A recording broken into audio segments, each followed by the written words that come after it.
Welcome to a Fallen Flag video on the Western Maryland Mosely Division. The Western Maryland Railroad Mosely Division was the creation of Dick Munnekeisen. Housed in 2 rooms above a 5-car garage, the railroad typically used 18 to 20 people to operate trains across the division. The railroad represented the former Western Maryland from Baltimore to Elkins, West Virginia. Connections were made with several other railroads for the interchange of traffic. These railroads were the C&O, N&W, Pennsylvania, and the Erie. The Erie connection was made through the Lurgan branch.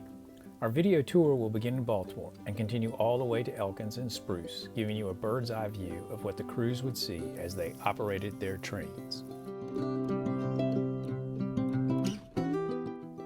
In Baltimore, we see where cars were sorted and stored to build the outgoing trains. Next is the engine facility and the port with the car float and tugs.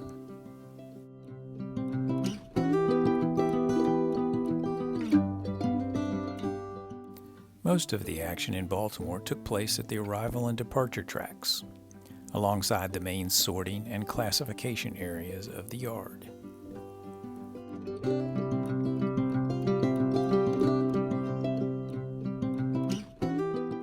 A spacious desk was provided for the yardmaster, and it contained the always ringing phone.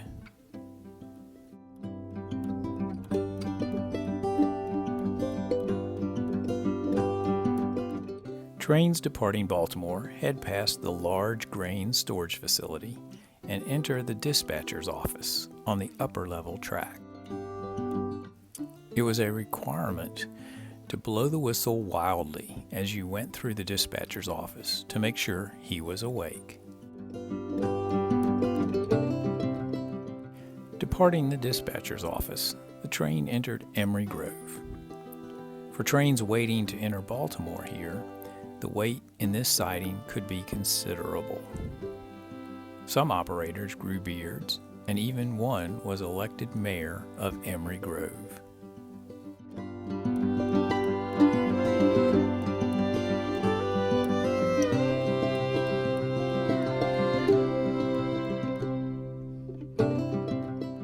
Leaving Emory Grove, your train would pass the Pennsylvania Railroad interchange and begin to make the run upgrade to Union Bridge.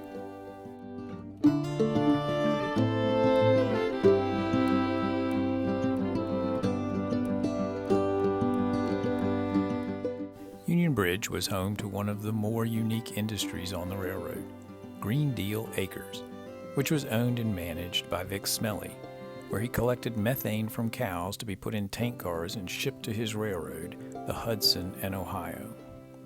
Union Bridge was also the site of a famous 4-way train meet, when the dispatcher lost track of a couple of trains. This 4-way meet was accomplished by the operators with several saw-by moves and much laughter.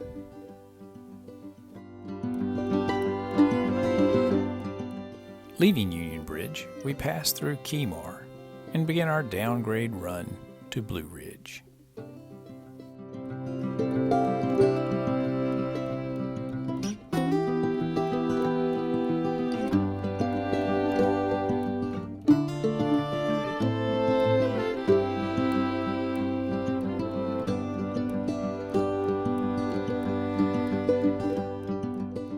At Blue Ridge, there was a permanent slow order that had engineers bringing their trains to a slow crawl to minimize the risk of derailments through the crossings in town and over the bridges.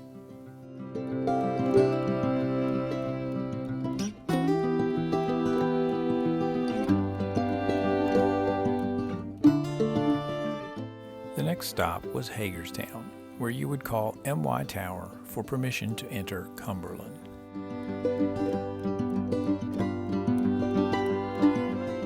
Hagerstown was a busy switching area with several industries, the N&W interchange, and the branch diverging off to Lurgan. When MY Tower gave you the green signal, you were ready to enter Cumberland Yard. This was a busy location with trains changing directions and motive power, combining or separating the AJ fast freights, and the classification of cars. Coordination between M.Y. Tower and the Cumberland Yardmaster was critical to keeping the trains moving.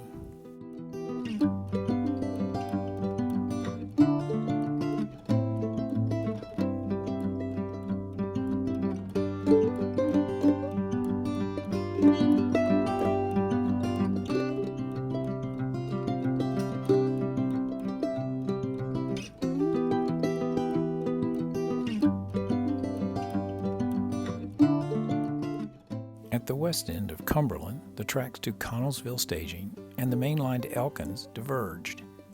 We will follow the main line tracks through Knob Mount, which are located underneath Baltimore Yard.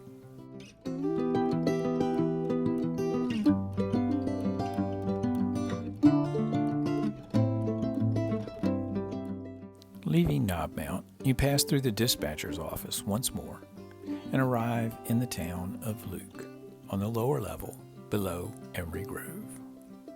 Luke was the site of a mine loading facility and several busy industries.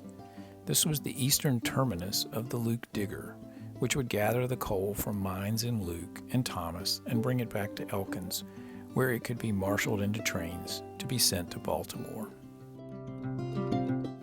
As we head uphill through Thomas, we will enter the Helix.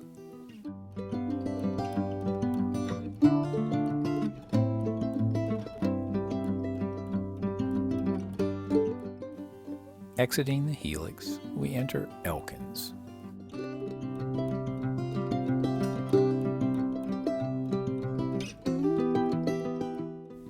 Elkins Yard was always a busy place, with a coal mine loading facility and the C&O interchange. But certainly, the big job in Elkins was making sure that you got empties down the hill to the mines and loads back up so that you could get the loaded coal hoppers sent out to Baltimore.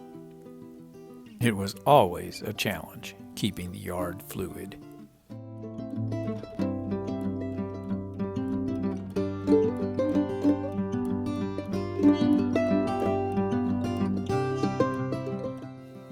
The branch to Spruce split off on the backside of Elkins. Spruce had several large industries that were worked twice per session.